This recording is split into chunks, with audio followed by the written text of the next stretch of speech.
اب آتے ہیں امام علیہ السلام کے کچھ زندگی کے واقعات، جس میں اب دیکھیں جتنا وقت ہوگا اتنے واقعات بیان کر سکیں گے.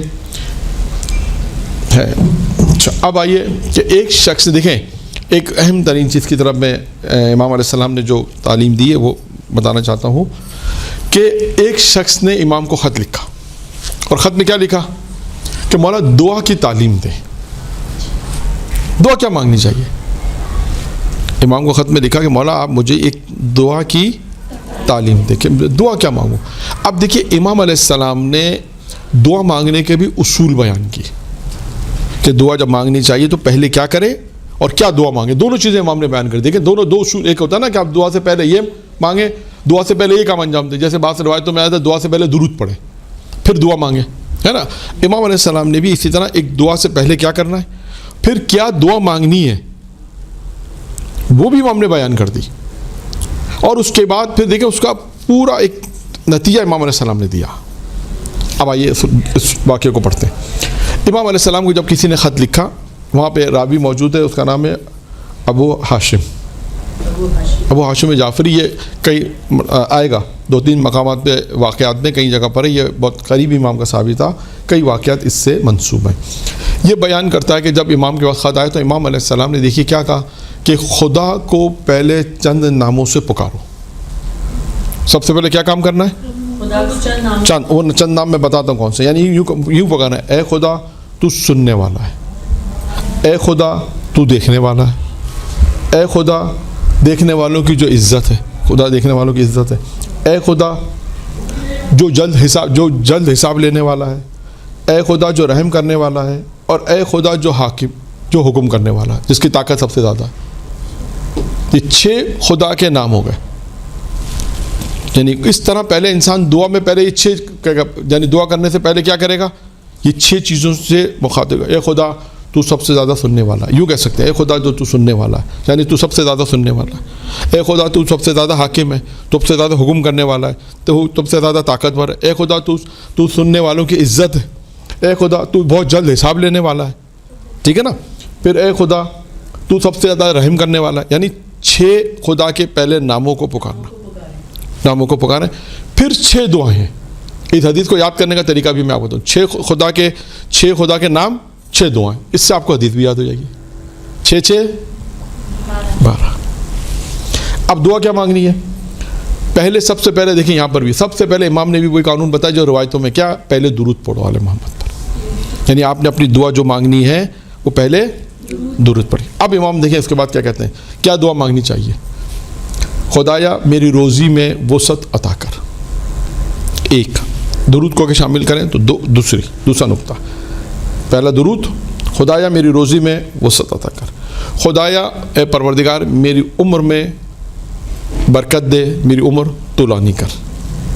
2 چوتھی چیز، 3 ہو گئے. چوتھی، اپنی رحمت کے ساتھ مجھ پر احسان کر. یعنی آپ دعا کریں پروردگارہ تو مجھ پر اپنی رحمت کے ساتھ مجھ پر احسان کر. 5واں، اور مجھے پروردگارہ مجھے ان لوگوں میں قرار دے جو تیری دین کی مدد کرنے والے ہیں. یہ دعا کریں خدا سے کہ خداوندہ تو ان لوگوں میں مجھے قرار دے کہ جو دین کی مدد کرنے والے ہیں. اور اس کے بعد آخری 6واں جملہ فرمایا اے خدا میری جگہ کسی غیر کو قرار نہ دے. یعنی اگر خدا سے کہیں پروردگارہ تو نے میرے اپنے پاس جو میرا مقام رکھا ہے یا میری جگہ جو انتخاب کی کہ میں میرا ایک مقام رکھا ہے یا میرے لیے جو تو نے رکھا ہے اس کو کسی غیر کو نہ دے وہ جگہ. آپ دیکھیں یہ 6 دعائیں ہیں. اور انشاءاللہ ایام فاطمیہ میں موقع ملے گا یہ تو جناب زہرا سلام اللہ علیہ کی بھی 6 دعائیں ہیں. پھر انشاءاللہ کبھی بیان کریں گے. اور باقی بعض کتابوں میں تو 14 15 18 تک ہیں، 20 تک بھی ہیں. بس اس کو جب کاؤنٹ کیا تو 20 تک بھی گئی ہیں. لیکن ایک روایت میں ہم نے پڑھا تھا 6 دعائیں پڑھی تھی جناب زہرا کی. تو دیکھیں اس سے آپ کو اصل میں یہ چیز آپ کو یاد رکھنے کے لیے آسان ہے کہ 6 اللہ کے نام ہیں، 6 دعائیں. اچھا اب اس کے بعد ہوا کیا، جب امام علیہ السلام نے جب یہ لکھنے کے بعد لکھا، اس کو خط لکھ رہے ہیں تو راوی بیٹھا ہوا ہے، امام علیہ السلام لکھ رہے ہیں خط کا جواب دے رہے ہیں تو راوی وہاں بیٹھا ہوا ہے، وہ ابو ہاشم کہتا ہے کہ میں نے اپنے دل میں خیال کیا کہ کاش میں بھی اس گروہ میں ہو جاؤں. اور دیکھیے گا امام کسے کہتے ہیں، آج کی گفتگو کا دوسرا حصہ اسی پر ہی ہے کہ امام اسے کہتے ہیں کہ جو دل کے حال جانتا ہو. اور آج کی جو واقعات آئیں گے اس میں بیشتر یہی ہے. 2-3 واقعات آئیں گے امام کے، اس میں بیشتر یہی ہے. اب آئیے، وہ کہتا ہے میں نے دل میں خیال کیا کہ کاش میں بھی اس گروہ میں شامل ہوتا. امام نے کیا کہا؟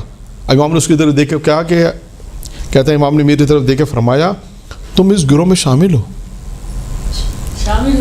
تم اس گروہ میں شامل ہو. کیوں؟ اب دلیل بتائی امام نے کیوں شامل ہے. اس کی دلیل امام نے دی. کہا اس لیے کہ تم، پہلی صفت، اس لیے کہ پہلی چیز یہ کہ تم اللہ پر ایمان لے کر آئے ہو، اس کے رسول کی رسالت کا تم اقرار کرتے ہو، یعنی اللہ کو مانتے ہو، اس کے رسول کی رسالت کا اقرار کرتے ہو. اور اس کے بعد پھر فرمایا، امام نے فرمایا کہ اس کے اولیاء جو اس کی طرف سے ان کے بندوں پر ولایت رکھتے ہیں، یعنی جو خدا اور رسول کی طرف سے جو اولیاء ہیں، اولیاء جو مقرر کیے گئے، تم ان پر ولایت، ان کی جو ولایت ہے تم اس کا بھی اقرار کرتے ہو. اس کے بعد فرمایا تم ان کی ولایت رکھتے ہو اور ان کی معرفت رکھتے ہو، یعنی وہ ولایت بھی رکھتا ہے، معرفت بھی رکھتا ہے. اور امام نے کہا تم اس کی پیروی بھی کرتے ہو، اس لیے تم ان گروہ میں شامل ہو. اور اس کا پھر امام نے کہا تمہارے لیے یہ خوشخبری ہے اور تمہیں یہ خوشخبری کے ساتھ خوش ہونا چاہیے. دیکھیں ایک امام کسی عام آدمی کو، امام تعریف کر رہے ہیں اور امام کہہ رہے ہیں کہ یہ دعائیں جب امام نے لکھی تو وہ موجود تھا، تو اس نے دعا کی دل میں، ذہن میں، کہ کاش میں بھی اس گروہ میں شامل ہوتا. تو امام نے کہا تو اس گروہ میں شامل ہے. اور اس کی وجہ امام نے کیا بتائی؟ اس لیے کہ تو اللہ پہ ایمان لایا، اس کے رسول کی رسالت کو اقرار کرتا ہے، اس کے طرف سے جو اولیاء ہیں جس کی ولایت کہا گیا اس کی ولایت کا بھی اقرار کرتا ہے، اور ان کی ولایت ان کی معرفت بھی رکھتا ہے اور ان کی پیروی بھی کرتا ہے. یہ تیرے لیے خوشخبری ہے. تو دیکھیں یہ امام علیہ السلام نے بیان فرمایا. تو اس پوری چیز کے اندر، اس روایت کے اندر امام نے دعا کی تعلیم دی کہ اگر ہم اللہ کی بارگاہ میں جائیں تو سب سے پہلے پروردگار کو کہیں خدا تو سب سے زیادہ سننے والا ہے، پروردگارہ تو سننے والا ہے، تو جاننے والا ہے، پروردگارہ تو جو ہے وہ جلد سے حساب لینے والا. اس طرح خدا کو مخاطب کرے، پھر اپنی دعا طلب کرے. اور دعا کیا مانگنی وہ بھی امام نے بتا دیا. 6 دعائیں امام نے بیان فرمائی، امام حسن عسکری علیہ السلام نے.